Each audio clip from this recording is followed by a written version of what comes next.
Hey guys, welcome back to the channel. Today, we're winding the clock all the way back. Not just a few years, but to the very first shots.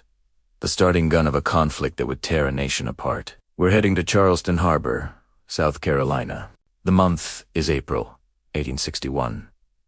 So, get comfortable. Maybe grab a coffee, because we're about to watch a country crack itself wide open. Picture this. Fort Sumter.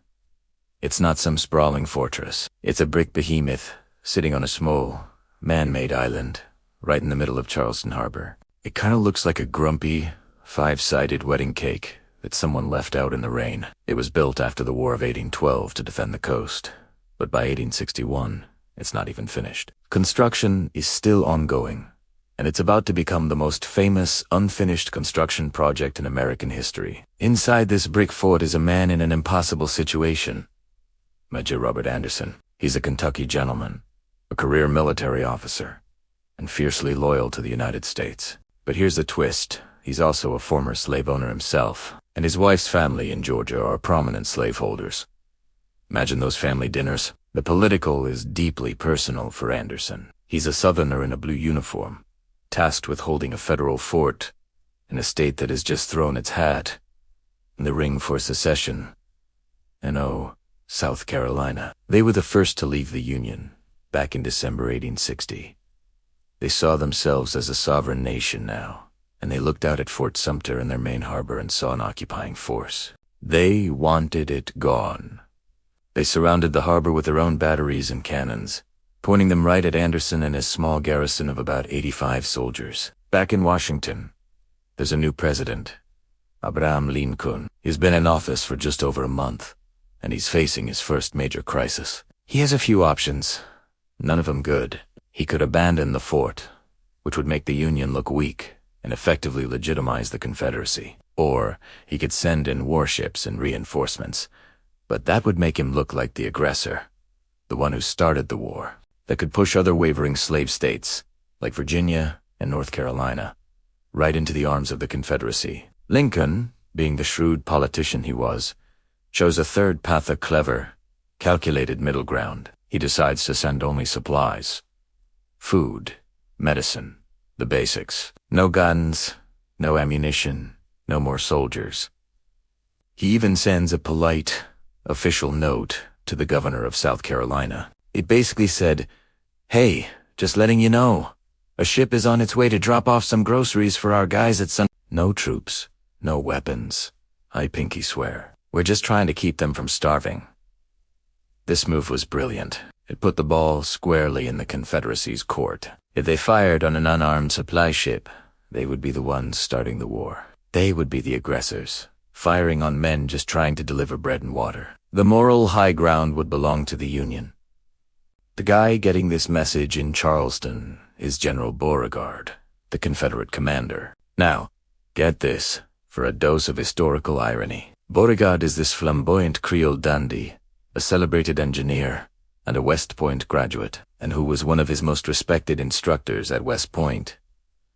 Major Robert Anderson. Yes, the very same man he's now ordered to drive out of Fort Sumter. It's teacher versus his star pupil, about to face off in the most high-stakes final exam imaginable. History has a funny way of making things deeply personal, doesn't it? Beauregard demands Anderson's surrender.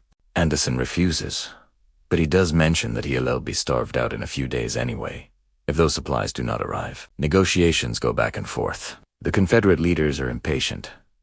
They know Lincoln's supply ships are on their way. They can't let the fort be resupplied. They have to act now. So, the order is given.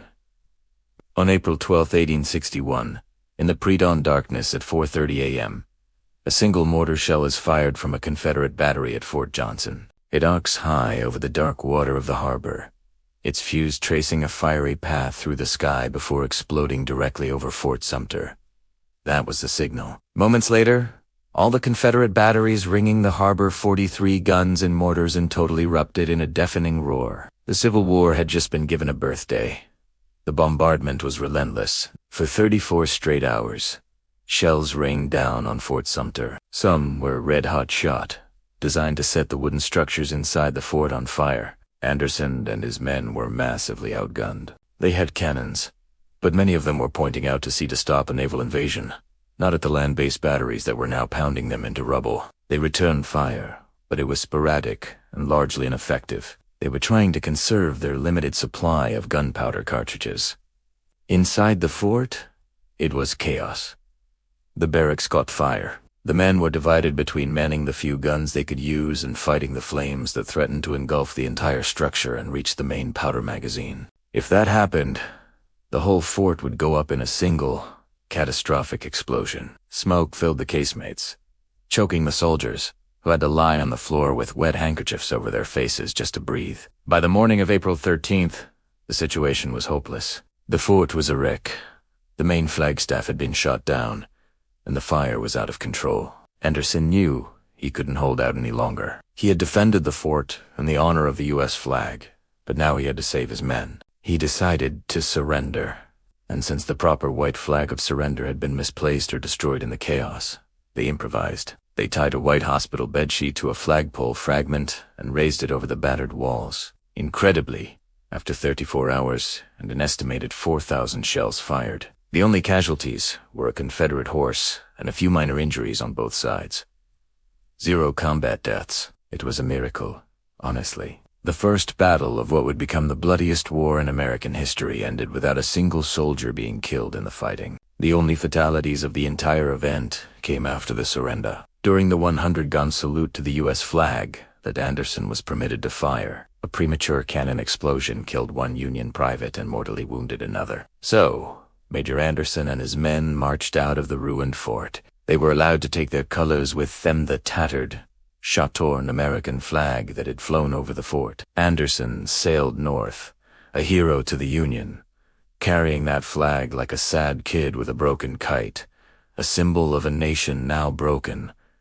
The fall of Fort Sumter electrified both the North and the South. In the North, Lincoln's call for 75,000 volunteers to put down the rebellion was met with a surge of patriotic fervor.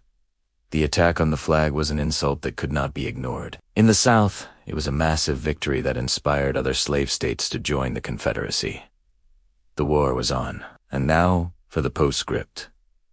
The final, poignant chapter of this story. For long, brutal years passed. Over 750,000 American lives were lost. And in April 1865, just after Robert E. Lee surrendered his army, ending the war, the Union decided to mark the occasion.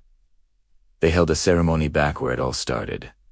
Fort Sumter, they brought back the original, tattered flag that Anderson had carried away. And to raise it once more over the recaptured fort, they brought back the same man who had been forced to lower it. Major General Robert Anderson, now old, frail, and his health broken from the strain of the war, stood on the parade ground. With trembling hands, he raised the very same flag back up the flagpole. The circle was complete. It was a profoundly symbolic moment of reunion and victory. Just a few weeks after that ceremony, his duty finally done, Anderson passed away. The timing is almost too poetic to be real. And that's how it all began. Not with a grand charge or a massive field battle, but with one brick fort, one polite but provocative grocery run, and one very, very dramatic weekend in Charleston. It's a reminder that sometimes the biggest conflicts in history start with the smallest sparks. If you close your eyes and listen, you can almost hear the echoes. But today, the harbor's quiet again. The only sounds are the seagulls, the tourists, and maybe, if you listen closely enough, the ghosts of that first fiery morning. Thanks for watching, guys. If you found this story as fascinating as I do, make sure to hit that like button and subscribe for more deep dives into history. Let me know in the comments what you think. We'll see you in the next one.